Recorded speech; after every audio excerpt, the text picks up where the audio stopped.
Bienvenidos, queridos televidentes, a su programa Entérese.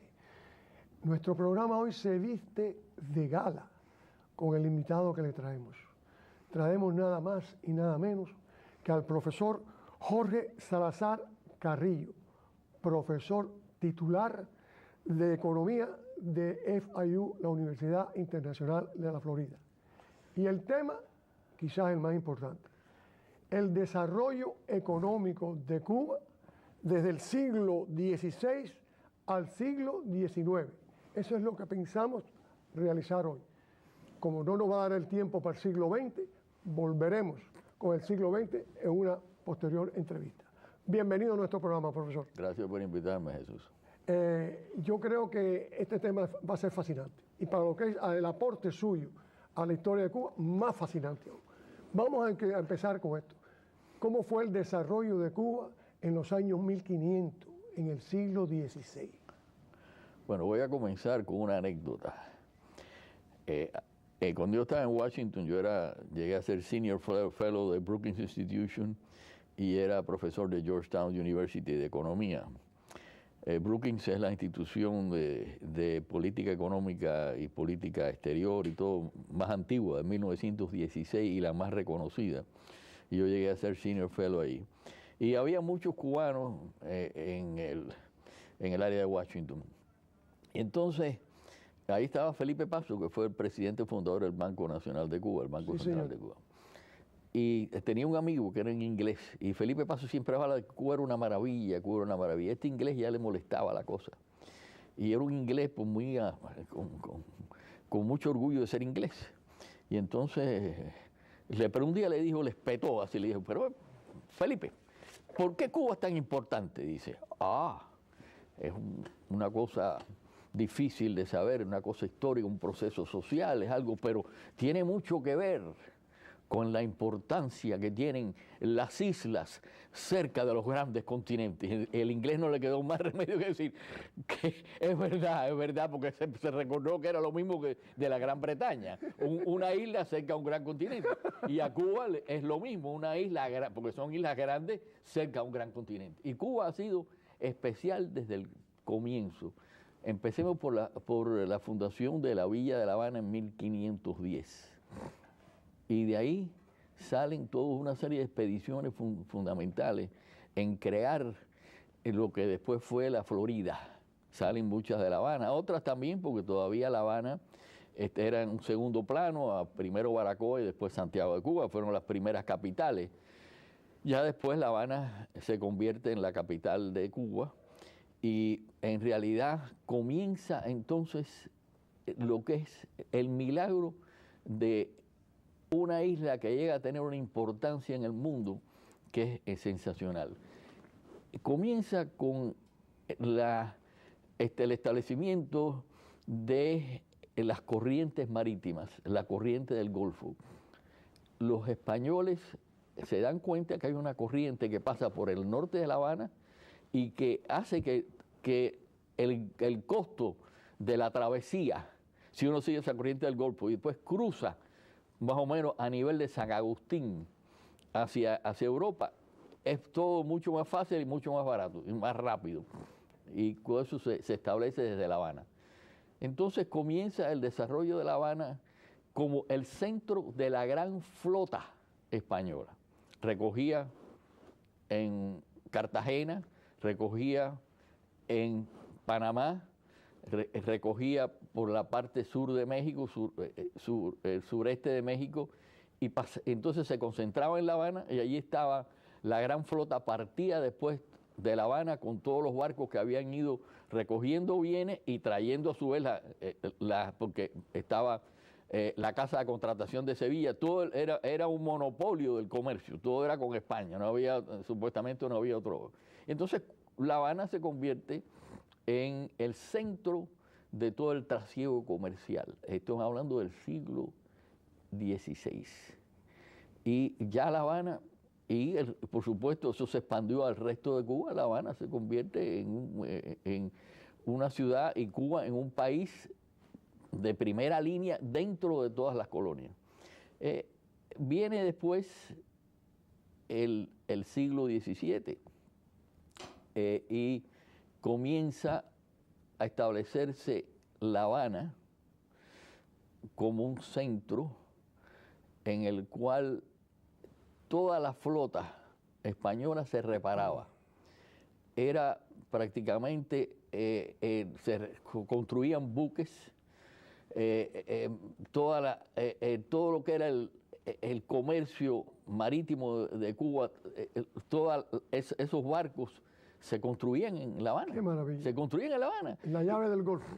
En la llave del Golfo, pero en la llave entre el Golfo y Europa también, y después eventualmente pues sabemos lo que fue con Pedro Menéndez de Avilés, que se funda la ciudad de San Agustín a finales del siglo XVI, Hernando de Soto, todo, es decir, la Florida dependía de La Habana, es decir, la Florida dependía de La Habana, y vemos cómo el centro industrial de las colonias era la actividad industrial de Cuba, donde prácticamente se hacían los barcos, los grandes barcos que después se llevaban a España, donde se reparaban los barcos. Es decir, el puerto de La Habana, un puerto que es muy especial, una boca muy estrecha y un puerto muy grande, para abrigar los barcos, para sí, efectivamente, fabuloso. Rodeada de montes, de lomas, y bien protegida con el castillo del Morro. Después se tuvo que agregar también vinieron los otros castillos de la Fuerza, de la Punta, que por cierto estaba comunicado con el Morro a través de una cadena donde había peldaños de madera donde podía ir uno ir desde la punta al morro y del morro a la punta. Primera vez que escucho eso. Sí, entonces, podía ir como agarrado, caminando. Sí, había prácticamente, iba la gente caminando por unas cadenas que iban sobre el mar, y entonces iban en ese trasiego. Esas cadenas bajaban cuando pasaban los barcos. Sí, quizás se usarían como protección. No, y esa cadena todavía debe estar, parte de esa cadena debe estar todavía en el fondo del puerto de La Habana. Entonces, en realidad comienza, desgraciadamente tiene esto una consecuencia negativa, que es el exterminio de los bosques de Cuba, ¿no? Porque toda la madera esa que se utilizaba, que era tan preciosa, se utilizaba hasta hay que darse cuenta, esto sucedió hasta bien entrado el siglo XIX. Se hacían los grandes barcos españoles, se hacían en Cuba, en La Habana, específicamente en La Habana. Entonces la tala de los montes pues era la base de las maderas preciosas de Cuba, que eran muy consistentes para poder durar muchísimo. ¿El azúcar es de esa época también? No, el azúcar es después. No, estamos hablando del siglo XVII. 1600. Sabemos que La Habana es la capital de Cuba, y dentro de esos dominios de La Habana está la Florida. Todos los gobernadores de la Florida salen de La Habana, se establecen en la Florida como una dependencia de La Habana. Y hay un gran trasiego, sigue la flota, sigue todo el comercio con Cuba va creciendo. Cuba empieza la ganadería en Cuba. La población todavía es muy pequeña, es menos de 1 millón de habitantes, pero se va extendiendo, se van uniendo los puertos del oriente, Santiago de Cuba, Baracoa, todo lo que es la parte oriental de Cuba, después el puerto del Príncipe, Nuevitas, toda esa parte de Camagüey, todos los puertos del norte, donde por cierto había un gran contrabando. Otra de las cosas, se establecía un gran contrabando, iban los filibusteros, iban los corsarios, los piratas, los puertos de Sagua la Grande, Remedios, Caibarien, mucho de esa población inclusive fueron los que fundaron a Santa Clara, porque se fueron huyendo de todos los corsarios y los piratas que llegaban, y entonces muchas veces tomaban las poblaciones. Había cierta inseguridad, pero por otro lado había un trasiego, un comercio muy grande. El comercio de Cuba siguió creciendo con La Habana como base, y la Florida como también una dependencia. Entonces comienza una etapa muy importante, que es el trasiego que existe entre Inglaterra y Francia. La Gran Bretaña y Francia siempre han sido enemigos mortales, y tanto así que si uno se pone a ver las colonias francesas en el mundo, se da cuenta que prácticamente hay muy pocas colonias francesas. En el Caribe, unas islitas, Guadalupe, Martinique, Haití, pero Haití era siendo la más importante, pero por lo general los ingleses logran exterminar el dominio francés en el oriente, todas esas grandes extensiones de tierra que donde estaba, por ejemplo, Indonesia en manos Indonesia en manos de los holandeses, la India en manos de los ingleses, los portugueses están metidos allí por aquí y por allá, en Macao, en Goa, Macao en la China, Goa en la India. Es decir, pero sin embargo uno no ve a los franceses por ningún lado. Los franceses están en África, pero eliminados por esa gran, ese gran,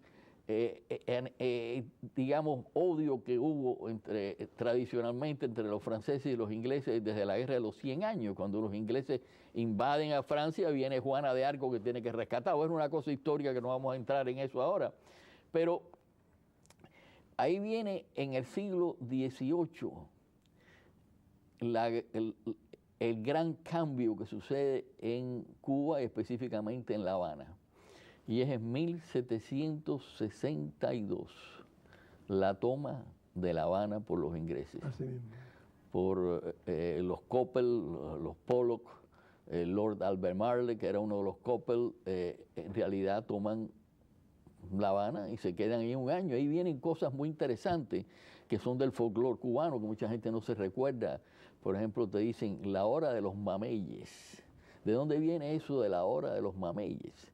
Los ingleses, como sabemos aquí, que estamos en los Estados Unidos, aquí se habla de los red coats are coming. Todos se vestían de rojo. Entonces, la hora de los mameyes en Cuba era cuando no se podía salir de noche porque salía todo el ejército inglés a patrullar las calles de La Habana. Y entonces si salía uno le entraba a cabo, pero no podía salir. Había un toque de queda. Permanente. Todo el tiempo que 1762. Efectivamente. Entonces, la hora de los mameyes era después de las 9, como después fue el cañonazo de las 9, era la hora en que salían los mameyes, que eran los ingleses, y había que patrullar y la gente le entraba a palo. Era la hora de los mameyes, como decían, la hora mala para salir. Entonces, pero los ingleses abrieron el comercio de La Habana, se acabó la concentración con la casa monopolio de la casa de contratación de Sevilla, el puerto de Cádiz, todo eso se rompió durante esos años y comenzó la relación muy importante entre Cuba y con La Habana al frente y los Estados Unidos. Y entonces ahí comienza en el siglo XVIII el cambio en la economía de Cuba. Empieza Cuba, sigue como el gran astillero de la colonia española, donde se reparaban los buques, se hacían los barcos. Hasta bien entrado el siglo XIX, Cuba hacía barcos que, por cierto, combatieron muchos de ellos en todas las guerras esas del principio del siglo XIX, en la cual los ingleses acabaron con toda la navegación española y francesa, pero muchos de esos barcos españoles se habían hecho en Cuba. Entonces, sí que Cuba fue un país industrial prácticamente desde el comienzo. Y como político, porque ahí había gente de todas partes del mundo. Por supuesto. Y gente siempre en busca de dinero, por lo tanto era gente que producía, y no iba el vago, iba el individuo productor. Pero ahí empieza el contrabando con los Estados Unidos. Sabemos que en el año 1763 hay un intercambio y los ingleses se retiran de La Habana y, bueno, llegaron hasta Matanzas. Entraron, por ejemplo, cuando la gente piensa que entraron por la parte este de La Habana, para Curanao, Cojima, no, ellos entraron también por La Chorrera, por supuesto, se llevaron en vilo a La Chorrera, entraron por el río Almendares, sí, tomaron todo eso y tomaron control de La Habana. ¿Y qué hicieron los españoles mientras tanto? ¿Se quedaban con el resto de Cuba? Sí. Había entonces dos gobiernos, un gobierno de España y un gobierno inglés. Ellos no llegaron a dominar, porque se extendieron hasta Matanzas, Mariel, Cojima, toda esa parte del norte era la parte más importante, fácilmente, porque era donde se estaba estableciendo esa relación de la gran flota española que venía y se centralizaba, los astilleros, las reparaciones de buques, es decir, la gran industria de Cuba, la primera gran industria de Cuba, y la relación con la Florida. Pero entonces ahí viene el gran cambio con los ingleses, es permitir el contrabando con los Estados Unidos. Ahí viene, todavía los Estados Unidos no eran independientes, pero los ingleses establecen ya una relación económica con Cuba que continúa después con la gran potencia en ciernes que son los Estados Unidos. Se establece una relación de comercio en el cual ya no era la Casa de Contratación de Sevilla, el puerto de Cádiz, todo lo que era el monopolio español en el comercio con Cuba. Cuba empieza a traficar por bajo cuerda con los Estados Unidos y se establece entonces la posibilidad de que Cuba ya después de especializarse en ganado, especializarse en industria, especializarse en la producción de madera, comienza entonces a establecerse lo que es la producción de café y la producción de tabaco. Comienza a expandirse la producción de café y tabaco y en una forma muy pequeña todavía el azúcar. En el siglo XIX se produce el gran cambio en el Caribe y es el primer país independiente del Caribe,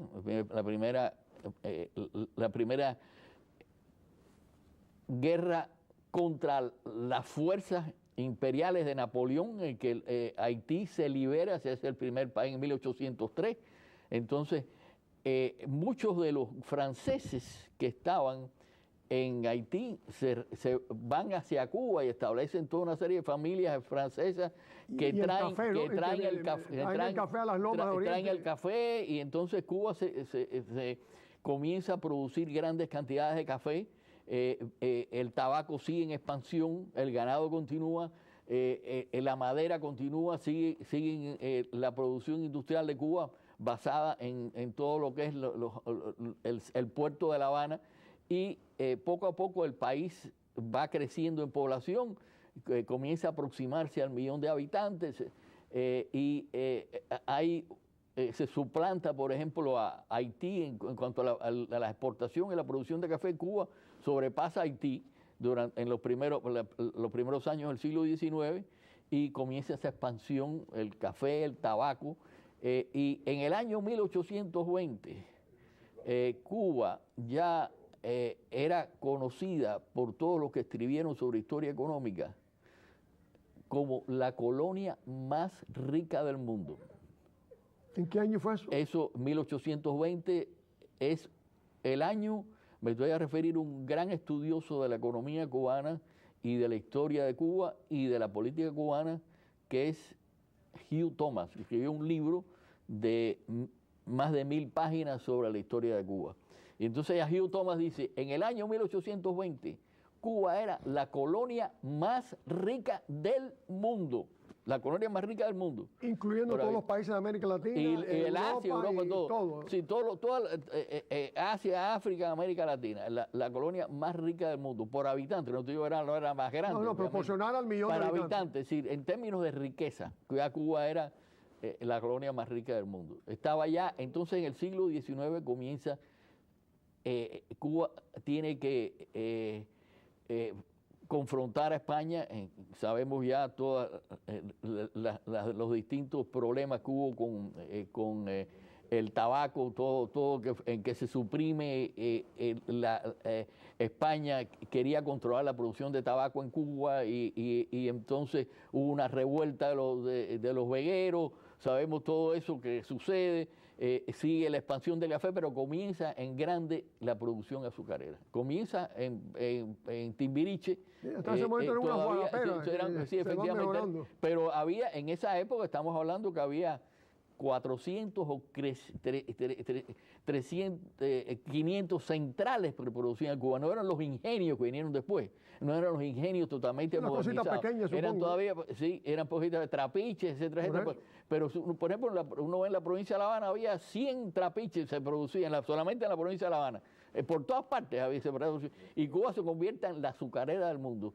El tabaco y el café pasan a segunda importancia. El tabaco se hace muy importante por la especialización, el mejor tabaco del mundo, ¿no? Sin duda alguna todavía lo sigue, aunque yo creo que todavía no, ya ha perdido esa primera posición, de acuerdo con muchos de los expertos, pero uno de los mejores tabacos del mundo todavía siendo el tabaco cubano. Se mantiene obviamente hasta bien entrado el régimen de Fidel Castro, cuando realmente se destruye la calidad, se intervienen a los vegueros en Pinar del Río, en todas las zonas esas en la provincia de Pinar del Río, y entonces el control por parte del Estado de la producción tabaquera en Cuba va destruyendo poco a poco la calidad del tabaco. Pero bueno, la producción de tabaco en Cuba no era por la cantidad, sino la calidad del tabaco.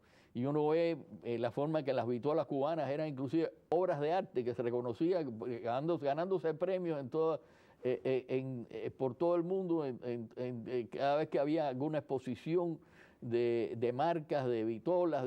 Entonces viene la gran expansión de la industria azucarera. La industria azucarera en el año 1867, va a poner antes de la guerra.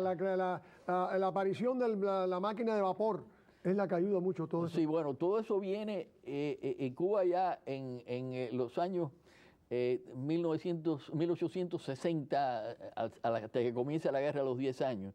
Estaba ya produciendo más de 1 millón de toneladas al año. Oye, eso, lo que no se produce hoy. Más de 1 millón de toneladas al año tras año tras año.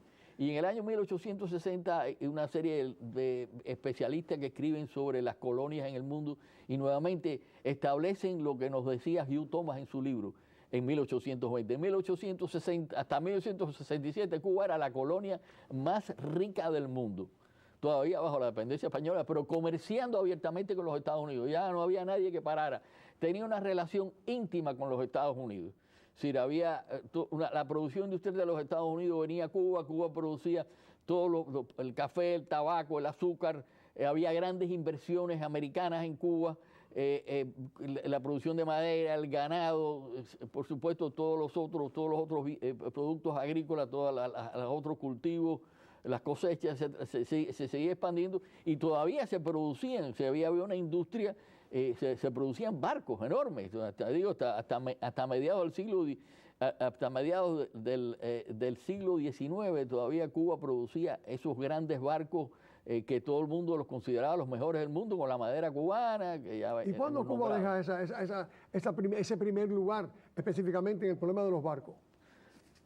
Más bien hacia cuando empieza la guerra a los 10 años. De los 10 años ya Cuba, esos son 10 años en el cual la producción de Cuba cae la producción azucarera de Cuba baja a 750.000 toneladas, hay muchos problemas, la tea incendiaria, como se decía, había que quemar todos los cañaverales, etcétera, etcétera. Había la forma, ahí viene la famosa frase que es interesante saber de dónde vienen estas cosas. Hay una canción que se oía mucho en Cuba, que tenía que ver con cómo los españoles, la fuerza española y las fuerzas cubanas rebeldes se buscaban unos a otros, y era interesante porque las fuerzas se establecían, unos se establecían en términos de ruedo y los otros eran en forma prácticamente de línea recta. Entonces era la famosa canción a ella que tú te vas a recordar seguro. Mamoncillo, donde están los camarones. Exacto. Camarones, donde están los mamoncillos. Los camarones eran los españoles y los mamoncillos eran los rebeldes cubanos que se vendían de verde. y los españoles eran, el camarón, el camarón era anaranjado, rojo, así. Así que es interesante como todo eso está ligado, que nadie sabe de dónde vienen esas frases. Nadie sabe de dónde vienen esas frases, pero vienen de la historia de Cuba, igual que la gente dice, ¿de dónde viene? Nosotros estudiamos Derecho en la Universidad de La Habana, ¿dónde viene? Viva la Pepa. Viva la Pepa. Viva la Pepa. Los salesianos, la iglesia de los salesianos en Cádiz, se proclamó la primera constitución en el día de José Obrero. Y entonces, como era José Obrero y era la constitución, le llamaban la Pepa, le llamaron la constitución a la Pepa. Le llamaron la Pepa. En lo que nos quedan son unos 3 minutos.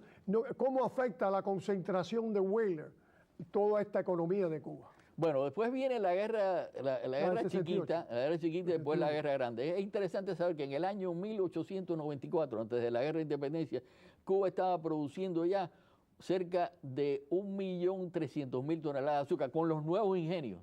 Ya los nuevos ingenios con la fuerza eléctrica, etcétera, etcétera. Y estaba volviendo a recuperar todo lo que había perdido en la guerra de los 10 años, la guerra chiquita, etcétera, etcétera.